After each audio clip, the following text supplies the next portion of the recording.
Megastar Shakib Khan versus Afran Nisho আবার কিন্তু টক্কর হতে চলেছে এই ঈদে। কোন কোন সিনেমা নিয়ে সমস্তটাই জানাবো, দেখতে থাকুন শেষ পর্যন্ত এই ভিডিওটি। নমস্কার বন্ধুরা, সম্রাট ফিল্ম রিভিউ চ্যানেলে সবাইকে স্বাগত।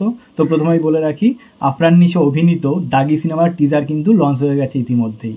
তো এই সিনেমাটি প্রোডাকশন করছেন SBF এবং চরকি। তো এই দুটি প্রোডাকশনের সিনেমা মানে কিন্তু প্রচণ্ড একটা হাইপ থাকবে, প্রচণ্ড একটা মানে কি বলবো টাকা ঢালা থাকবে। মানে এই দুটো প্রোডাকশন হাউস এত বেশি সফল এবং তাদের কাছে এত পরিমাণে অর্থ টাকা পয়সা রয়েছে, তারা কিন্তু যে কোনো সিনেমাকে, এমনকি নর্মাল সিনেমাকেও কিন্তু সুপার ডুপার হিট বানিয়ে দিতে পারে। তাদের কাছে এরকম ক্ষমতা আছে। মানে তাদের প্রচার মাধ্যম এতটাই শক্তিশালী এবং এতটাই স্ট্রং, মানে জাস্ট মানে তারা মানে সাগর থেকে একদম পাহাড় সমস্ত জায়গায় কিন্তু তাদের সিনেমার প্রচার একদম ছড়িয়ে ফেলবে। তো এটি হচ্ছে অত্যন্ত গুরুত্বপূর্ণ একটি কথা। তো এবার বলি দাগি সিনেমার টিজারটি কেমন হলো। প্রথমেই বলে রাখি, টিজারটি মোটামুটি মানে কি বলবো, যতটা আশা করেছিলাম সেইভাবে কিন্তু মানে আশা পূরণ করতে পারেনি। মানে আমি আশা করেছিলাম ব্যক্তিগতভাবে মানে বিশাল একটা তুফান নিয়ে আসবে এবং এতটা হইচই ফেলে দেবে, মানে কি বলবো সমুদ্র থেকে হিমালয় পর্যন্ত কিন্তু একেবারে জাস্ট কাঁপবে তুফান এবং লন্ডভন্ড হয়ে যাবে, এরকম একটা ব্যাপার ঘটবে। মানে দাগি সিনেমায় যে লুক নিয়ে এসেছিল আফরান নিশো, যে মানে কি বলবো একটা ফার্স্ট লুক যে পোস্টারটি বেরিয়েছিল সেটি দিয়ে কিন্তু জাস্ট মানে ছিটকে গেছিলাম, মানে এরকম একটা ব্যাপার। তো যখন টিজারটি বেরোলো, টিজারটি কিন্তু মানে টিজারটি যে একেবারে খারাপ হচ্ছে সেরকম বলবো না, কিন্তু যতটা আশা করেছিলাম আরও বেশি, কিন্তু অনেক বেশি মানে আশা করেছিলাম নিশোর কাছ থেকে। তো সেই রকমভাবে কিছু হয়নি, তবে টিজারটি একেবারে ফেলনাও নয়। টিজারটি দেখলে কিন্তু অবশ্যই ভালো লাগবে এবং অবশ্যই কিন্তু আপনার মনে একটা মানে হার্টবিট কাঁপিয়ে দেবে, এরকম একটা ব্যাপার। তো টিজারটি নিয়ে প্রথমে আলোচনা করি।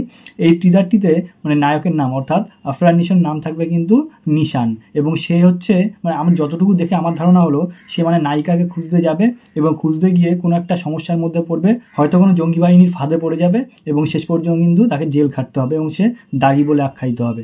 এই যে দাগি তার নাম হয়ে গেল, তার জীবনে দাগ লেগে গেল, এখান থেকেই কিন্তু তার সমস্যা শুরু।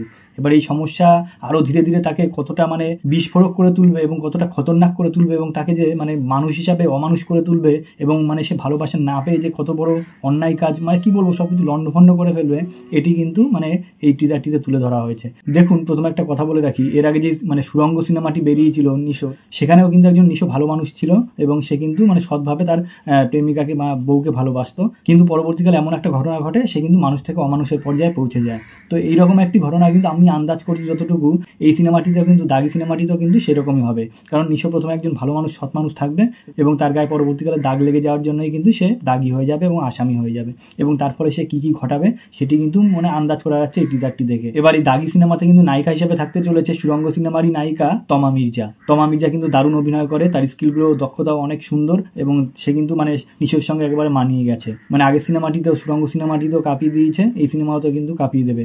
মানে তার যেটুকু মানে অভিনয় দেখলাম মানে সে কিন্তু দারুণভাবে কাঁপিয়ে দিচ্ছে এবং তার মধ্যে কিন্তু একটা আর্তনাদ রয়েছে।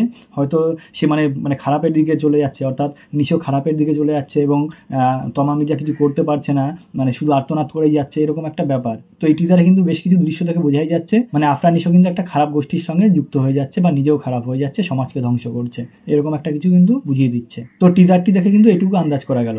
এবার বলি আসল কথায়, এই যে টিজারটি যা হলো, এবার কিন্তু ঘটনা হচ্ছে এই ঈদে, অর্থাৎ এই ঈদে কিন্তু একটা মানে বড় সড়ো কিন্তু যুদ্ধ হতে চলেছে।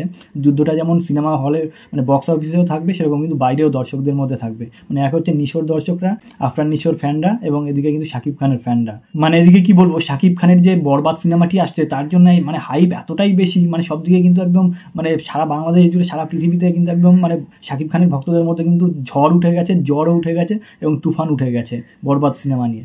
এবং তারই মাঝে কিন্তু নিশো মানে এর আগেও কিন্তু দেখা গেছে সেই প্রিয়তমা সিনেমা বেরিয়েছিল, তখন কিন্তু সুরঙ্গ সিনেমাটি এসেছিল নিশোর, সেই সময় কিন্তু একটা বড় ক্লাস হয়, একটা বড় ক্রাশ হয় এবং সব কিছু কিন্তু একদম বক্স অফিসে লণ্ডভণ্ড হয়ে যায়। তো সেই রকম কিন্তু আর একটা ক্রাশ দেখতে চলেছি এবার এই ঈদেও। মানে এই ঈদেও কিন্তু দুজনের মধ্যে আবার সেই ফাইট আসতে চলেছে, দুজনের মধ্যে কিন্তু আবার সেই ক্রাশ হবে, কি হবে শেষ পর্যন্ত কিন্তু এখনই বোঝা যাচ্ছে না। তবে যে এই ঈদ কিন্তু যে আরও জমজমাটি হতে চলেছে এবং আরও বেশ মানে কি বলবো ধ্বংসাত্মক হতে চলেছে, সেটি কিন্তু নিশো কিন্তু একবার মানে বুঝিয়ে দিয়েছে তার এই মানে টিজারটি এনে। তো এবার ঘটনা হচ্ছে যে মানে শাকিব খানের মতন মেগা স্টারের সঙ্গে কিভাবে নিশো লড়বে সেটাও কিন্তু একটা বড় সড়ো ব্যাপার। কিন্তু তার সাথে সাথে কিন্তু এই কথাটাও মাথায় রাখতে হবে, নিশোকে যদি কেউ হালকাভাবে নেয় তাহলে কিন্তু তার চরম বিপদ। নিশো কিন্তু কোনো এলিতেলি লেভেলের কোনো মানে আর কি খেলোয়াড় নয়, কোনো প্লেয়ার নয়, সে কিন্তু একটা বড় লেভেলের বড় মাঠের এবং বড় ম্যাচের প্লেয়ার। সেটি কিন্তু আগেও সুরঙ্গ সিনেমার মাধ্যমে কিন্তু প্রমাণ করে দিয়েছে এবং তার নাটকগুলো দেখুন, মানে কি বলবো বিগত কয়েক বছর ধরে সে কিন্তু রাজ করে চলেছে মানে বাংলা নাটকের জগতে। তো সেই জায়গায় দাঁড়িয়ে তার অভিজ্ঞতা এবং তার অভিনয়ের দক্ষতা যে কতটা সুদক্ষ